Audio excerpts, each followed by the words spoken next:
இந்த ஒரு குழம்பை வச்சுட்டிங்கன்னா இட்லி, தோசை, சப்பாத்தி, சாதத்துக்கெல்லாம் வச்சு சாப்பிட சூப்பராக இருக்கும். சூப்பரான தக்காளி சாறு எப்படி செய்யறதுன்னு பார்க்கலாம். ஒரு 1/2 லிட்டர் தண்ணியை பாத்திரத்தில் சேர்த்துட்டு 5-6 தக்காளி பழத்தை 2ஆ கட் பண்ணி சேர்த்து சின்னதாக ஒரு துண்டு புளி சேர்த்து 3 பச்சை மிளகாய், ஒரு கட்டி பூண்டு சேர்த்து நல்லா ஹை ஃப்ளேமில் வேக வச்சுக்கோங்க. தக்காளியோட தோல் எல்லாம் தனியாக வர மாதிரி வேக வச்சு தனியாக எடுத்துட்டு அந்த தண்ணியை வேஸ்ட் பண்ணிடாதீங்க, வச்சுக்கோங்க.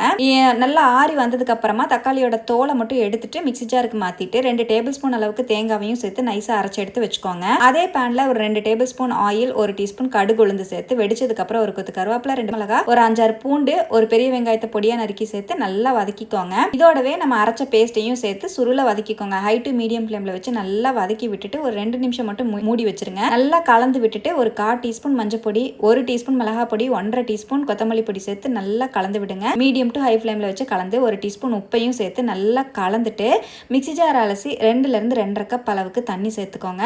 நல்லா கலந்து விட்டுருங்க. தேவைப்பட்டுச்சுன்னா உப்பு செக் பண்ணிட்டு ஆட் பண்ணிட்டு ஹை ஃப்ளேம்ல ஒரு 2-3 நிமிஷம் நல்லா கொதிக்க வச்சுக்கோங்க. பச்சை வாசம்லாம் போயிட்டு நல்லா குழம்பு கொதி வந்ததுக்கு அப்புறமா நல்லா கலந்து விட்டுட்டு நறுக்கின மல்லித்தலையை தூவி இறக்குனீங்கன்னா ரொம்பவே டேஸ்டியான தக்காளி சாறு சூப்பரா ரெடியா இருக்கும். கண்டிப்பா ட்ரை பண்ணி பாருங்க. டேஸ்ட் அல்டிமேட்டா இருக்கும்.